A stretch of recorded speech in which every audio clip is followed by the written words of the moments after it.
Let me let you hear from Emmett Till's cousin right now.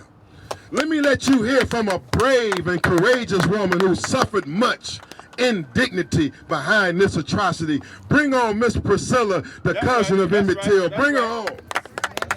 Thank you all. Thank you. I'm Priscilla Sterling out of Jackson, Mississippi.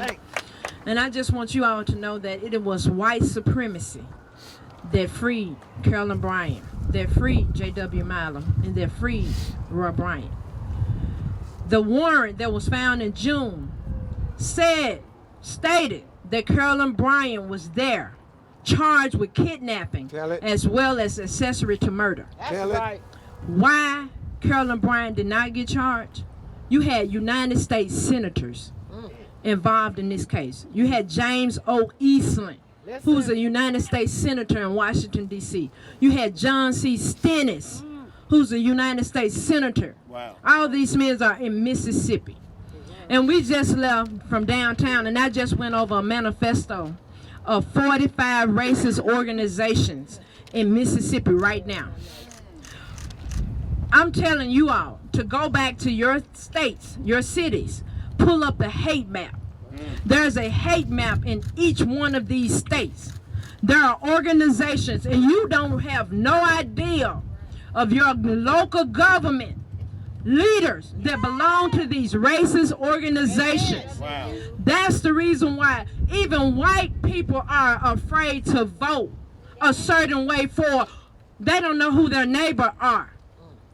To point the finger and kill them, because white supremacy has become so powerful it's dictating the lives of us every day, especially our family. That's the reason why we stand out here. And then they try to point fingers at the Black Panther Party, who did no such things as white supremacy, who did no such thing as drag families from their homes, killing our black men and our black women. I mean, taking us from each other. Black Panther Party didn't do that for them to be targeting us today. The focus here today is about justice. It's about America. The laws are not pertaining to white people like they are to black. It's a double standard here when it comes to the laws in the United States. I'm asking Joe Biden, our president, the United Nations local task force to become involved with these racist organizations that you all need to be paying attention to now, because after January 6th, you have no idea of the racists that are coming from your states. And they very well could be these police officers that participated in this sedation that happened at the Capitol. And the reason why I bring that up, because half of the people that came to Washington January 6th went back to their states. I know they went back to Mississippi, because I have a leaflet from the Southern Poverty Law Center that states, and let me go over a few of them with you. Take your time. I have votes from KKK, Jackson, Mississippi. I have the United Storm Front and the Southern White Knight, KKK, Jackson, Mississippi. I have the Traditional White Knights, KKK, Jackson, Mississippi. I have Press 2 for English, Anti-Immigrant, Jackson, Mississippi. I have the Mississippi White Knight, KKK, Jackson, Mississippi. I have the Council of Conservative Citizens, Jackson, Mississippi. I have the Council of Conservative Citizens, White National, Byron, Mississippi. I have the Mississippi White Knights, KKK, Pearl, Mississippi. American Family First, Anti-Gay, Tupelo. American Nationalist Socialist, Neo-Nazi, Tupelo. Aryan Nation, 88. Tupelo, Mississippi. Blood and Honor America Division, Racist Skinhead, Tupelo, Mississippi. Mississippi White Knights and KKK, Tupelo. National Socialist Movement, Neo-Nazis, Boonville, Mississippi. The original White Knights of the KKK, Boonville, Mississippi. Council of Conservative Citizens, White National, Ponywood, Mississippi. Mississippi White Knights of KKK, Brookhaven, Mississippi. The Mississippi White Knights of KKK, Meridian, Mississippi. The Council of Conservative Citizens Citizens White National, Holly Spring, the European American Unity Right Organization's White Nationalists, Ripley, the Focus Women Front, Racist Skinhead, Ripley, Mississippi. Call the roll. You out. It goes on and on, and this is Mississippi alone. Now you tell me why you hearing about our ex-governor, Phil Bryant, Brent Favre, stealing $2 million from DHS. Go ahead, sister, go ahead. We are the poorest state in the state of Mississippi. We the poorest state. How come our governor, pro football players, pro athletes are stealing money from the Department of Human Services? Because white supremacy allows it.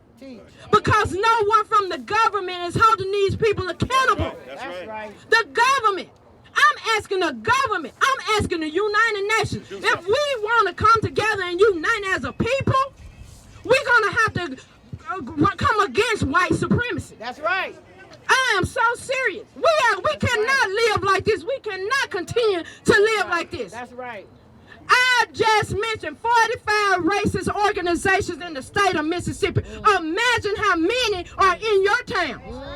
That means that your local city members, board members, your mayors, your governors, the people over the banks. Listen.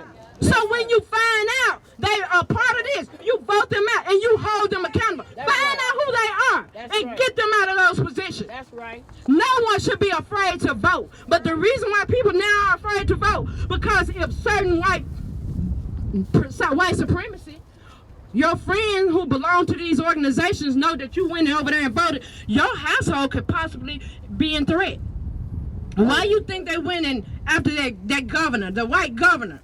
They had planned a whole terroristic threat on kidnapping that woman. Oh, in Michigan. But in Michigan. Yeah. So who was gonna be there to protect her if no one is holding these white supremacists? Look at what's happened to Emmett Till. You have United States senators out of Mississippi being involved in a 14-year-old murder trial. Listen. Look how deep this case is and why Carolyn Bryant is able to live in the state of Kentucky. Because the government, my family is asking for the Department of Justice. I had a meeting with the Department of Justice March 8th, 2022. They were happy to me because you know what?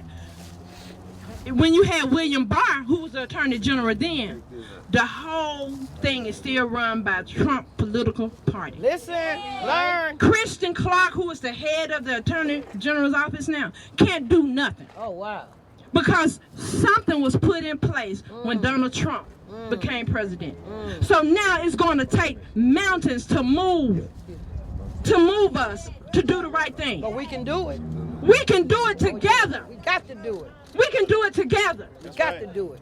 Because believe me, I have a white brother-in-law and I have a white sister-in-law. And this ain't about attacking up me being a racist. Right. This is about the justice that I deserve and everybody else deserves. That's what this is about.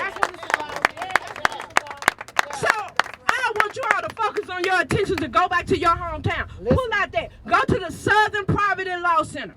And now they have declined because they have gotten afraid because after this January the 6th, people started paying attention to the hate map. So they started decreasing the number. Actually, hate organizations have skyrocketed. So now it's time for the government. It's time for task force to get out here on the ground and make something happen for our lives. That's right. Amen. Thank you. Listen. All right. No justice. No peace. No justice. No peace. Black power. Black power. Back to the family. Miss Priscilla, come on. And like I was saying, justice was never served. Our family is not happy. And we continue to hear leads in Mississippi on other people being involved. So this case is not going away. That's right. And I just want you all to know there are other missing black men Listen. that are being murdered by white supremacy. They are not talking about it, and the media is to blame. Right. There are a lot of things going on, especially in Mississippi. We have a young man now, Rasheem Carter, who was missing, was working for a temp service, and they gave him a job down in a little county town in Mississippi. Well, He called his mom and told his mom, look, my car broke down and I can't get to work. But a couple days later, the temp staff put him in a hotel room with another man, a white guy, and they were riding back and forth to work. They got into it, and he called his mom back and said, hey, look, he and I got into it. I can't ride with him anymore. Mind you, this job is paying $20 an hour. This child is 25 years old, and I call him a child because all men are my son. But, anywho, him and the guy rode down to the job.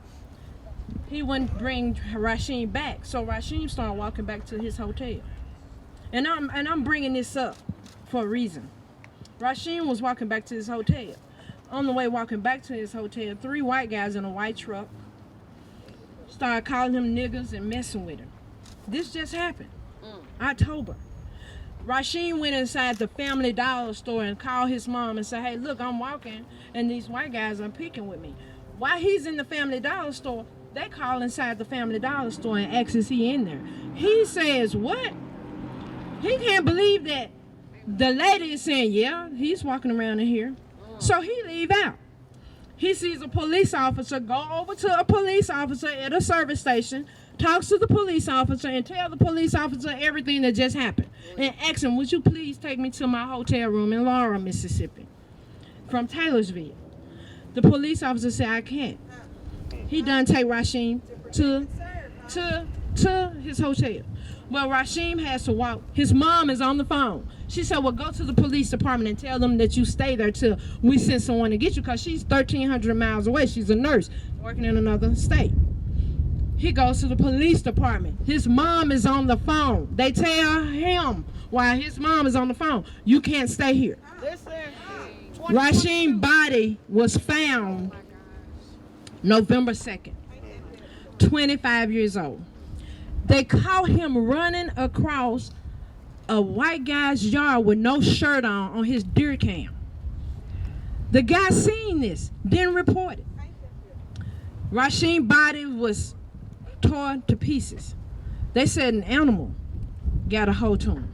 Now the mama and the family is questioning why come the owner of the property didn't let them see the camera and see him running across his yard away from somebody. Yes.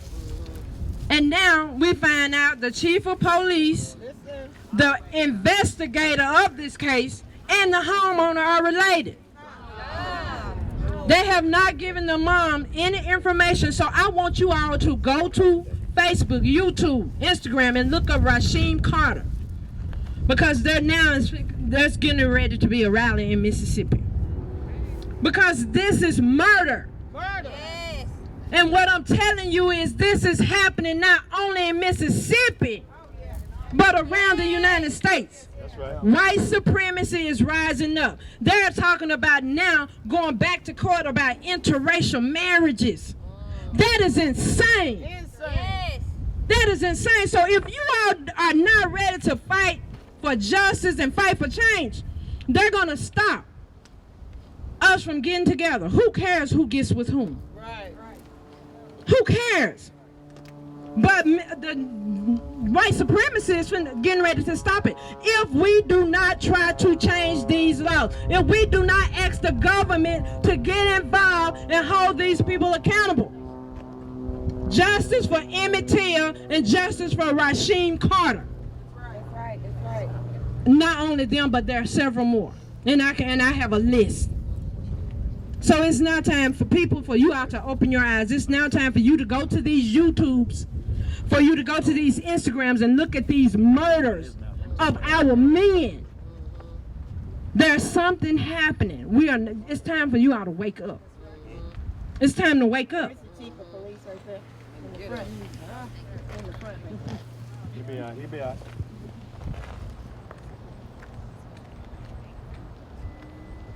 We got a message for the NAACP. We got a message for the civil rights groups that are supposed to be doing what we doing. Damn right. Damn right. We got a message for the groups that are supposed to have beaten us to this, and they're supposed to be on top of this case before we even dream of driving up in here. Right down the street.